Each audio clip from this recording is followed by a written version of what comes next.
Салам достор, биздин каналга жазылыңыздар. Башкалар көрсөтпөгөндү биз көрсөтөбүз. Анткени жакында 8-июнда форумдун астында сүйлөгөн сөзүндө мурунку президент Атамбаев оозуна келгенде сүйлөп, ушу менен 3-чү жолу парламентти мазактап, аброюна шек келтирди. Жоопту берүүгө туура көрдүм.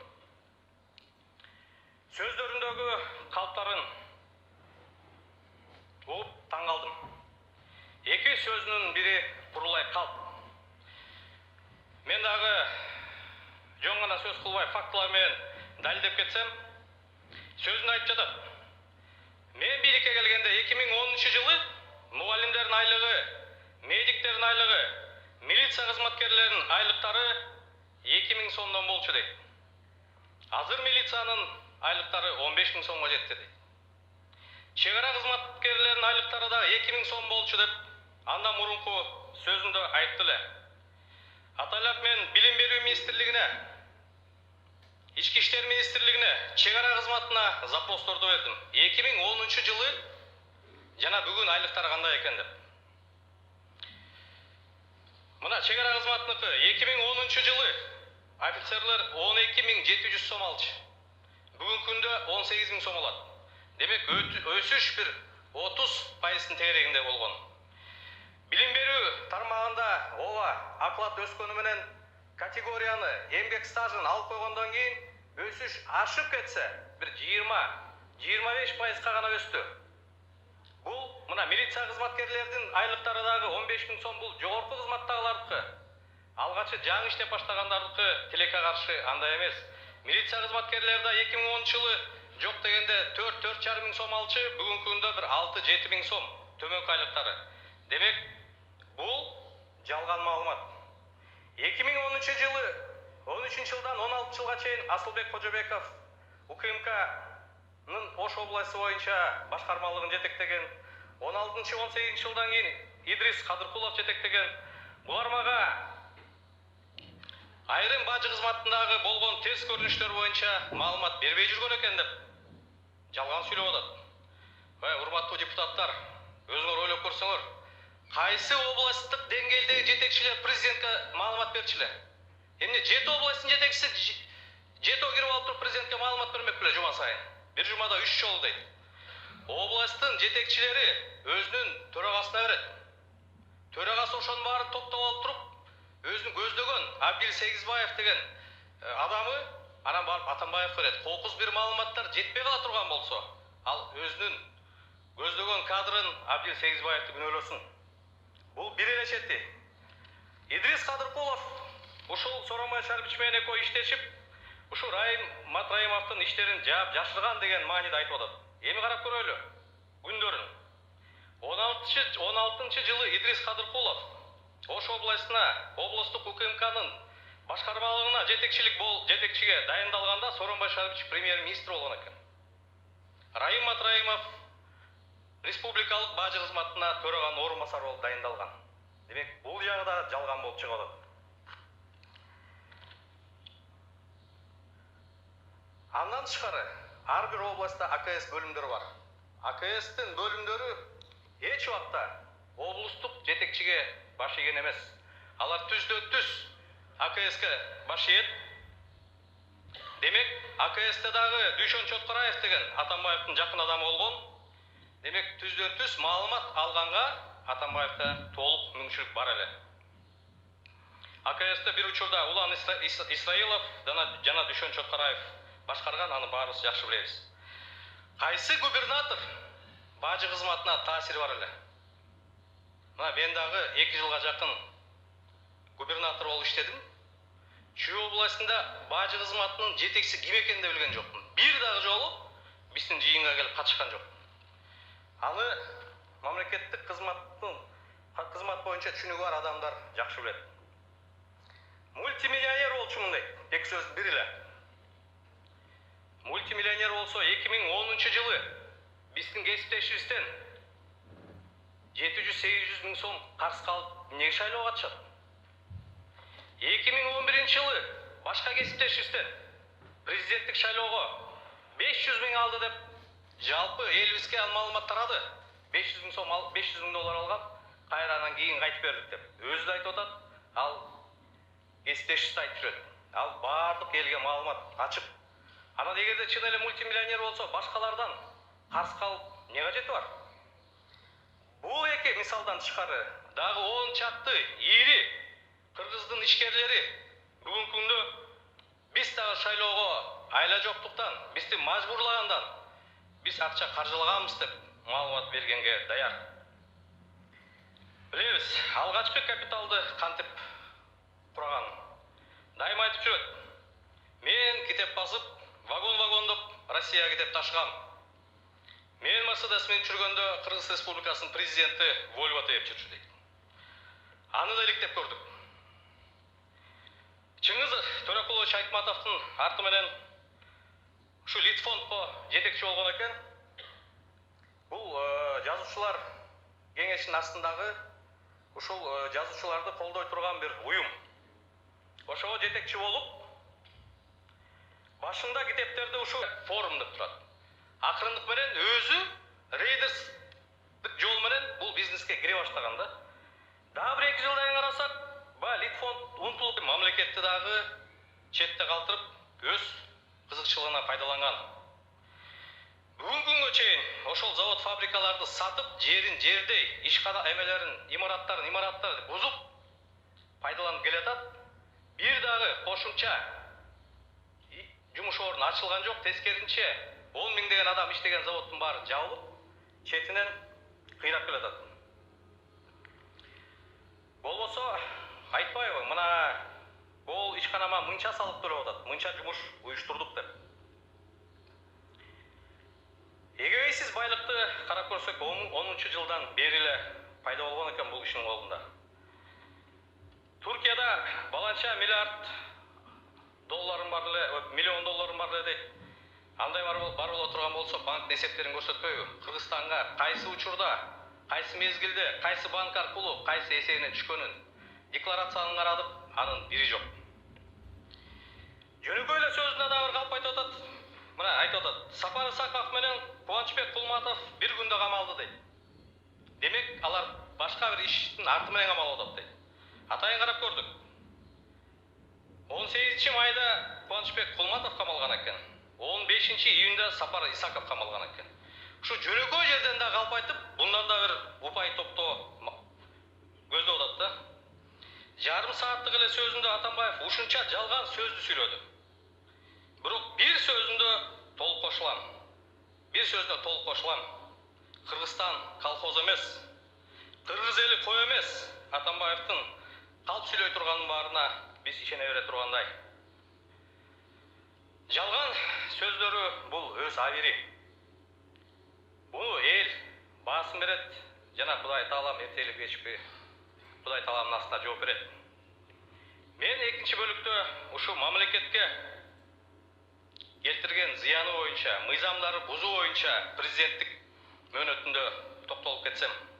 Биринчи, президентке аралыкта эле премьер-министр кызматын аркалап турган учурда Россиянын 123 адамына тапанча белек кылган экен.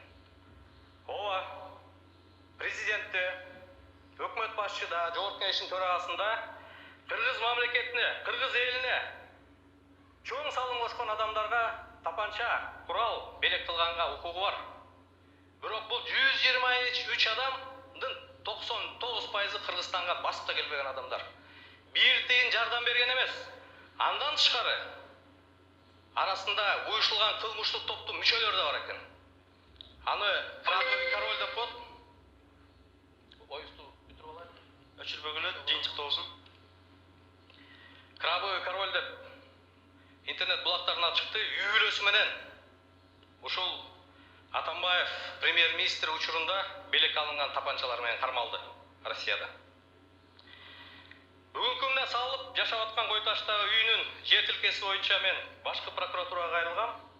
Аны да Токой Фрунзенский механизированный Токой чарба деп коет. Ошонун жеринде мыйзамсыз мөөнөттөрүн күтпөй туруп эле алып алган, өзүнүн атынан арыз жазган.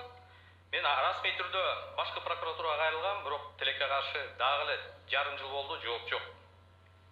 мыйзамсыз баю беренесин ГСБ караса, үйлөрү, жер тилкелери, банктагы эсептери берген декларациялары менен төп келишпейт. Эмне себептен министр болуп иштеген башка бир адамдарды мыйзамсыз баю боюнча текшерилет дагы, мындай кызматты ээлеген адам текшерилбейт. 4-чү Батукаев. Мына мен да ошол комиссияда мүчө болгом. Комиссиянын жыйынына ошол убакта УКМКнын төрагасы Болот Жунусовду чакырып, мен бир нече ыңгайсыз суроолорду бердим эле. Болот Жунусов чуркап барып Атамбаев барган экен. Атамбаев мени чакырып алып, экөөбүздүн ортобузда чоң сөз болгон, өйдөлүү болгонбуз. Ошондо менин бардык күмөнүм тараган. Бул иштин артында Атамбаев турары мен үчүн белгилүү болгон. Башкы прокурордун, вице-премьер-министрдин, ГСИНдин же соттордун колунан келе турган нерсе эмес. Биз баарыбыз түшүнүп турабыз. Мындай ишти бир гана президент ишке ашыра алат. Андан тышкары мына ошол Батукаевди түрмөдөн куткарып жиберген сотту Текебаев кайрылып, бул кайра конкурска катышып атат. Ош шаардык сотуна десе, ошондо Атамбаев тиешеси жок болсо, сот өткөрбөй коет эле да. Бул кыргыз элинин баарын оюн четке кагып туруп, ошону шылдыңдагансып, аны сотко шайлап койду. Үчүнчү маселе, дагы бир маселе бул узурпация. Бул маселени биз бүгүн айтып жүрген жерибиз жок. 16-жылы ушул трибунадан барыңар жакшы билесиңер, бул сөздү мен көтөргөм. Президент өзү бир партиядан. Партиянын ишине түздөн-түз килигишет. СДПКнын тизмесин өзү бекитет.